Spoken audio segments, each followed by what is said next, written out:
Hi there to everyone watching it.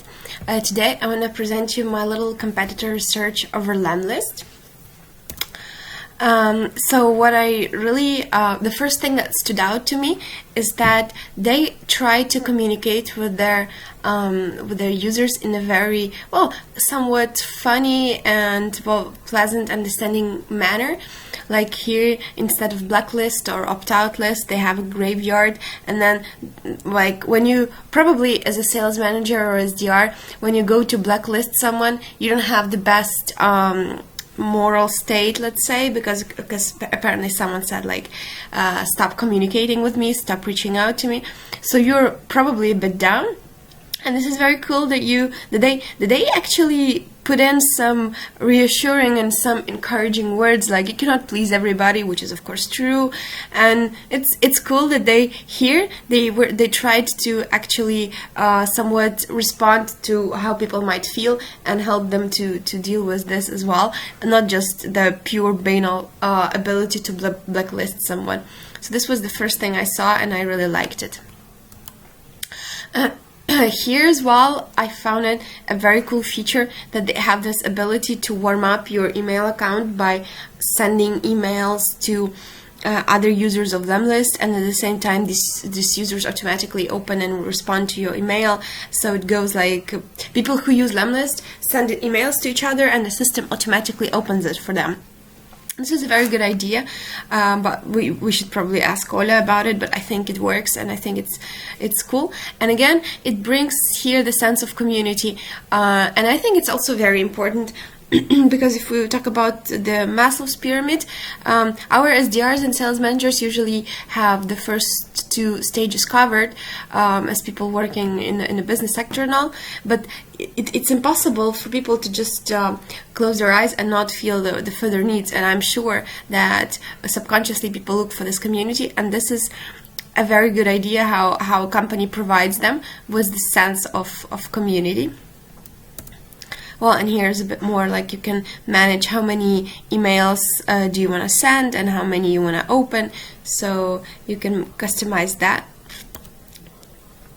And then you get statistics as well, where did they end up first, and where your replies end up and where your cold emails end up. So this is also pretty useful to be able to see how the situation is changing or improving. What I also liked is that when you just install Lemlist and you try to go around your account, that they have this like gamification option that while you do something smart, like here I added an opt-out link and then I won some reward.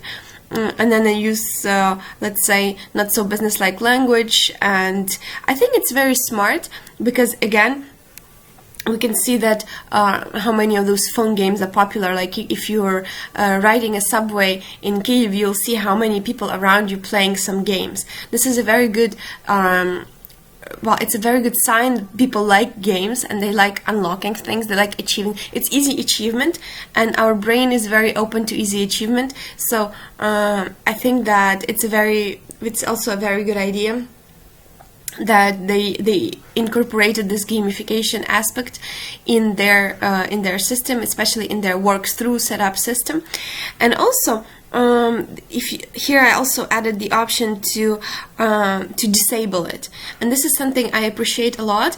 The option to regulate things, the options to decline something I don't want. So if you're tired of it, let's say, you can just pull this toggle off, and then this whole gamification aspect will be gone. So I like that they let us choose. They give the opportunity to disable it.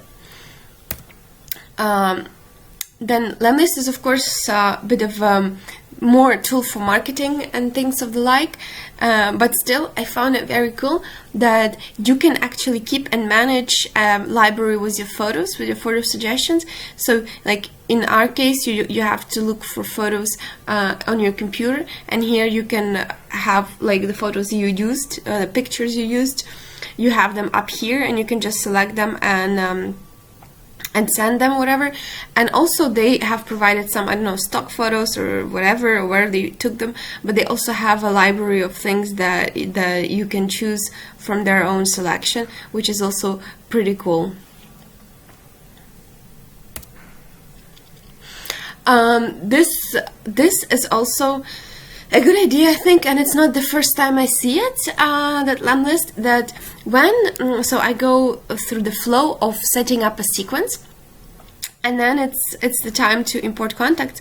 So instead of just showing CSV or manual creation, they also show the integrations and the API as a format, as an option to add prospects to the sequence. And I think it's a very good idea because it's a direct advertisement for users to know that we have these integrations and you can use these integrations.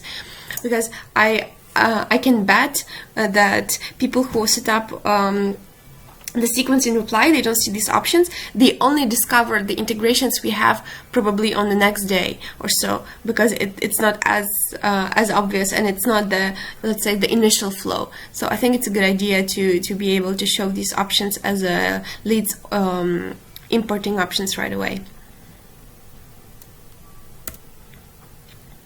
Here, this is something I think George has brought up earlier in the Voice of Customer channel. Like here, every time I did something, I want to check something, it was like unsaved information.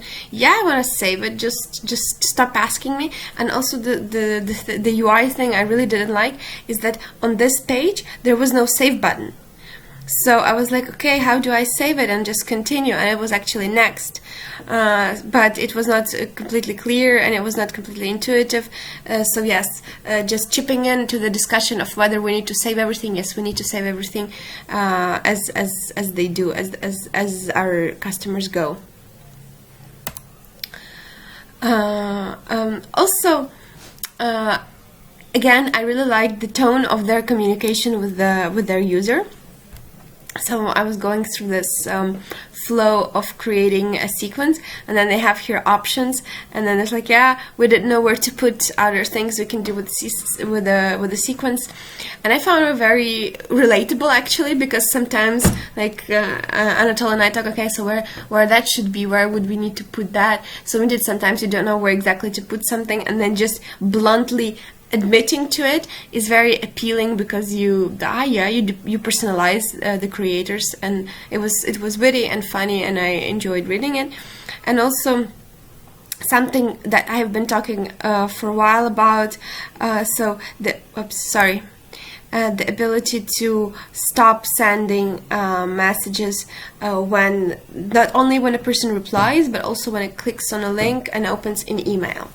So those options, I think, should also be integrated, especially if we are gonna target not only SDRs but also recruiters or things like this. I think it will be useful for them, or people who sign up for the forum, that kind of thing.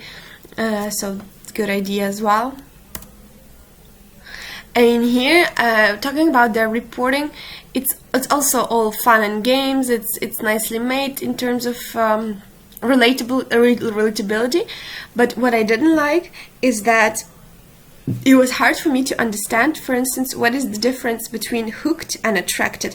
So you can, of course, use any vocabulary you want in your reporting, and that is all fine by me. But if I don't understand what it stands for, I cannot effectively use it, and there was no way to hover over it, or I don't know, just somehow to get this information. And I purposefully did not use support documentation because I wanted to have this experience as a user who doesn't just quickly look up things. Yeah. So let's say I still didn't understand that.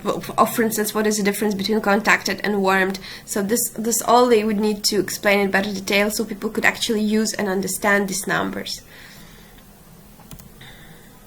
And also, it's a good idea here in the reporting. I found that to list the top performing sequences, we don't really have that. Like in our reporting, you can just you can see how well the sequence is doing by clicking on a particular team member or even all together, but it doesn't rank them. You can just kind of calculate it yourself which one is the best. But here I think it's a good idea because it quickly gives you an oversight of what was good. Okay, so the sequence was good, so maybe we need to, I don't know, duplicate it or something. So I know we're working on reporting now, maybe it's a bit too late, maybe not, but I would add this this idea, this list of top campaigns, so people could see clearly which ones are the best performing. And also, I really like activity logs, especially if we want to work with agencies and bigger companies. There, it's important to see who did what, who didn't do what, who's responsible for what, when that happened, things like this. Because the bigger the team is, the more understanding and oversight they need to be able to work actually. So I like that there is user activity and you can see what happened, and that gives you a nice perspective on things. And again, this has been discussed before. I like their push notifications. Like, well, okay, I don't have any push notifications in my browser at all, but I believe that it would be useful for our users to be able to use it if they want, especially when it comes to someone opening an email or clicking on a link or actions like this. So they could immediately act upon it and maybe call that person or do something else. So I think we should be able to provide this option for people to allow push notifications. And again, earlier today, in the previous slides, I said that I didn't read documentation, I didn't read support docs, support articles. Purposefully I didn't. And I don't know how much time I spent on Lemlist yesterday, well, a few hours. And I never figure out what sparkles are. I never could understand what I should do here. I couldn't create anything here, so it should be, so it was like a to-do list, but there was no option to create a to-do task. I don't know what it is, this sparkles thing, and by the time I was done with my research, I still didn't know what it is. And this is just this is a very good it's a very good example of bad wording and like, yeah, I get it, you guys want to be cute, you guys want to be relatable, different, not boring, not businesslike, and that's good. This is very good, I appreciate that, but you cannot do it if I'm not going to be understanding what the whole tab is, because it was the whole tab, and I couldn't figure out what it is. And again, I worked as a support for 2 years in a similar product, so I should be able to figure out what it is. If I wasn't able to figure out what it is, how a person who's new to it would be able to do so? So yeah, this wasn't really too good. And then I was I saw that they have an extension, and I was like, oh great, I will do the extension now, I'll check out the extension now, and I installed it. And then you need to have some different form of Lemlist, and I applied for it, but of course it took them almost 2 days to reply, and I didn't get it because I was putting in fake information, of course. So yeah, but it is very annoying to they let you install it, they let you do everything, and then when you already have it, you cannot use it. This is the most frustrating thing in the world. No one should ever do that. This is bad customer experience, very bad, very annoying, very frustrating. So this is something that shouldn't be done. You have to caps lock or bold say that you can only use this if you have this and that form or whatever program. So yeah, so this was annoying. And yeah, and here is a bit of reviews from G2 Crowd. So yeah, so they have an opportunity to create landing pages, which marketeers like a lot, like to send a crafted landing page to people, and they have different abilities to customize images and customize videos, and the UI UX was complimented a lot, and this Lemworm ability to warm up your email domain was also something that people really liked. And then maybe in the beginning of this video, when I was talking about communal feelings, you were like, "Ah, Lesa, you're overdoing it. People want ABCD feature, and to get their work done, they don't want a communal feeling of a SaaS product." And then I saw this review, and I completely purposefully pasted it in here, that it's not just technology, it's a family, and people want it. So this is my like small illustration to the fact that people want it, and they actually appreciate it when I have it. So yeah, I'm not overdoing it. I'm not overthinking it. It's a well, more or less true fact. And what people didn't like is that there was no integration with Office, so it was only Gmail.